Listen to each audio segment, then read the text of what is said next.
Okay, so I lied slightly. We're not buying octobans directly, but that's because we're recreating them with electronics that I already own. So it's not like we're getting free octobans, but we don't have to buy octobans in the first place. As cool as that would be, just to clear that up. But it turns out that lots of amazing drummers actually have some really good sample packs. If you've seen the Benny Greb video, then this video is along those lines. I found Mike Mangini's MixWave kit, and it's unbelievable. Check out the sound of this snare drum.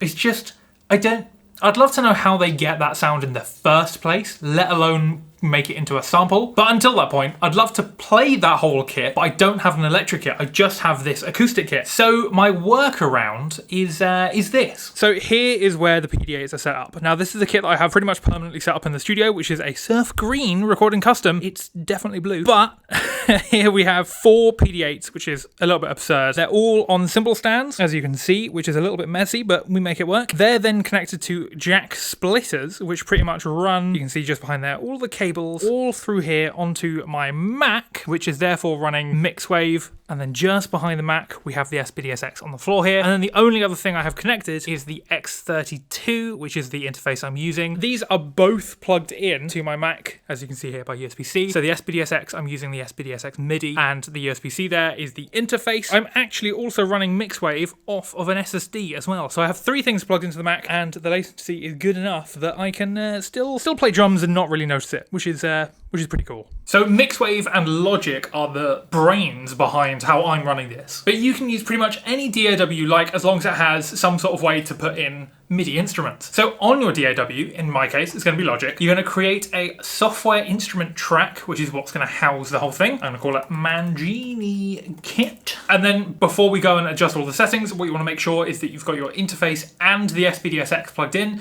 or whichever trigger module you're using, as then we can see that A, it's not conflicting, which it shouldn't do, and B, that we can pick up our MIDI input. So on the software instrument track, we're going to have the MIDI input as SPD-SX, and this is just for like safety. So if you have multiple things coming in as MIDI, they don't conflict with each other. And then we also want the MIDI in channel to be 10. Now again, you can leave both of these as all, as that's the easiest thing to do. I just like to have it so Logic sees this as just the SPD-SX and just channel 10, which is what the SPD-SX sends out, and then we know we're pretty much safe. Now if you're using like the Elisa sample pad, some of the Yamaha DDX stuff, all of that I've used, all of that outputs channel 10. This seems to be the go-to sample pad electronics thing output, but just check on the module that you're using that the MIDI outputs are channel 10. Once you've done that, then it's a case of loading up Contact. So for me, I'm using Contact 7, and then the Mike Mangini kit. Load that up, and you get this stunning thing. And the first thing you want to do is hit the I button, the info button at the top here. The MIDI channel, you want to change that from port A to channel 10, because that essentially means that MixWave within Contact is hearing channel 10 from Logic, and they all just work together in this beautiful harmony. But that's something that caught me out when I first did this, and I was like, why isn't it working? And it took me forever to figure out that it was just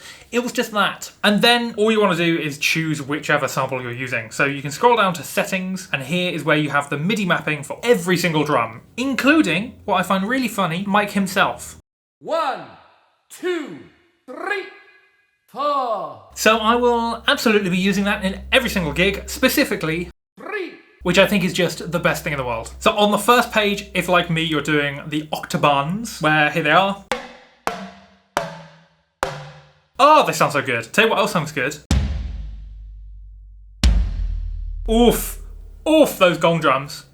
Stunning. Anyway, presumably you've got your triggers plugged in, the SPD-SX plugged in, all of the stuff is plugged in at this point. What we want to do is hit this white button in the middle here. This is your primary MIDI map, because you have 2 MIDI mapable things. What you want to do is hit this white button here, just on the right hand side, and as you can see, it starts to flash red, and this is our primary MIDI. So Octoban 1, I'm just going to hit the pad, it'll stop flashing, and there you go, G2. Same with Octoban 2, Octoban 3, and Octoban 4.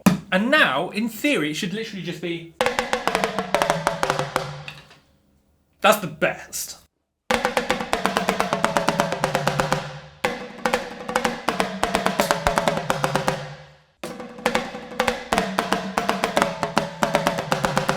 So, yeah, I think the mapping has worked, and, well, now we just play it with the drums.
So like I said, you don't have to use the SPD-SX and the PD-8s like I did, or even Logic. The main brain of this is the MixWave Mic Mangini kit. As long as you've got triggers, a way to input those triggers as MIDI into your DAW, you can recreate this with pretty much whatever gear you'd like. And if you're not even recording it, you don't even need the DAW, you just need MixWave as a standalone thing, and that'll work too. If you'd like to hear me chat with other drummers about how they use electronics like in the London's West End, or in pop, or a bunch of other stuff, then feel free to join the community on the Patreon link down in the description down below. And with that, I hope you have fun adding additional extras to your drum kit.